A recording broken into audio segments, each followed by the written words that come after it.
my video on antibiotic-resistant genes, I explored how more were found in the guts of those who eat meat, dairy, and eggs than those who eat completely plant-based.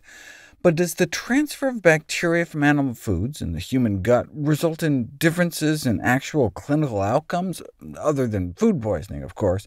Foodborne bacteria sicken about 350 million people every year. Most of that can be traced to meat, dairy products, and eggs. Besides food poisoning, though, what about extra-intestinal infections, infections outside the digestive tract, for example due to pathogenic and antibiotic-resistant E. coli from retail chicken breasts? Infections where, though? The urinary tract. There's a type of E. coli called ST131, which is a foodborne uropathogen, meaning it causes urinary tract infections, most of which are just bladder infections, which typically amount to little more than a painful annoyance, but can become invasive and spread up into the kidneys and invade the bloodstream and end your life. E. coli ST131 emerged explosively in the last 20 years or so to become the most important multi-drug-resistant uropathogen in circulation today.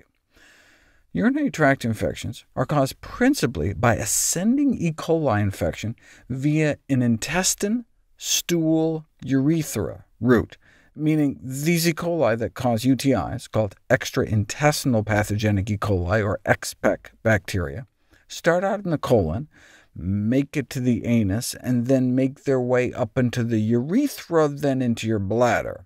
How do they get into your intestines in the first place? That's where the chicken comes in. The role of poultry meat can be to introduce the exPEC bacteria, allowing it to colonize the rectums of consumers, lying in wait until an opportunity to cause infection presents itself. For example, thrusting from sexual intercourse can introduce the bacteria into the urethra. The time lag between human exPEC acquisition in the intestine and the bladder infection has been the fundamental challenge linking the two, but we now have strong evidence that a substantial portion of the ST131 strains infecting humans originate from poultry. But they couldn't tell whether any single infection arose from direct exposure to contaminated poultry, or indirectly from chicken meat from human-to-human transmission, from, say, a partner who ate some contaminated poultry. What percentage of human UTIs arise from poultry? Researchers analyzed E. coli isolates from urine samples from patients with suspected UTIs, and compared them to the bacteria on retail meat samples in the same region using DNA fingerprinting techniques. They found that about a fifth of E. coli isolates from suspected cases of UTIs belonged to types found in local retail poultry.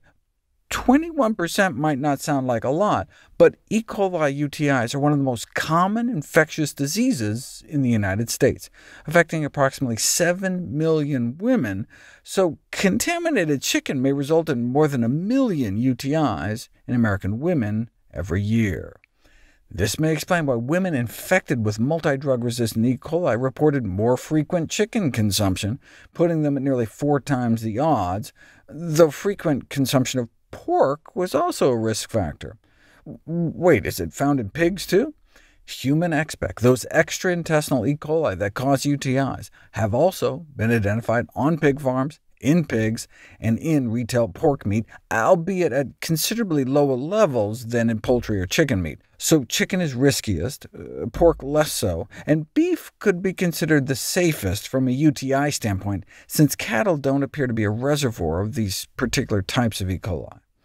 OK, well, if meat, including poultry and pork, is the major reservoir for these UTI bacteria, then vegetarians who avoid meat should theoretically suffer less exposure. However, no study thus far has examined whether vegetarian diets reduce the risk of UTIs until now. A prospective study on the risk of urinary tract infection in vegetarians versus non-vegetarians. Well, if around 20% are tied to retail chicken meat, no surprise that eating vegetarian is associated with around 20% lower risk of UTIs, particularly in women. And this association was independent of diseases and predisposing risk factors like hypertension, diabetes, and high cholesterol, meaning it's not just due to the fact that vegetarians had less diabetes or something. What about buying organic chicken? Bacteria swabbed from chicken labeled organic harbored less antibiotic-resistant bacteria, but no less likely to be contaminated with expect UTI bacteria. These findings suggest that retail chicken products in the United States, even if they're labeled organic, pose a potential health threat to consumers because they're contaminated with extensively antibiotic-resistant E. coli, including the ones that cause UTIs. To date, only the jack-in-the-box E. coli, like 0157H7, are considered food adulterants, meaning it's not legal to knowingly sell contaminated meat. Why don't they do the same with the expect bugs, now that there's such strong evidence they're infecting so many women? Well, in a survey of retail chicken breasts collected widely across the United States, 14.3% of the E. coli they found appeared to be expect. Given that E. coli can be found in about 90% of retail turkey and chicken products, that would mean the industry would have to dump literally billions of pounds of chicken breasts every year.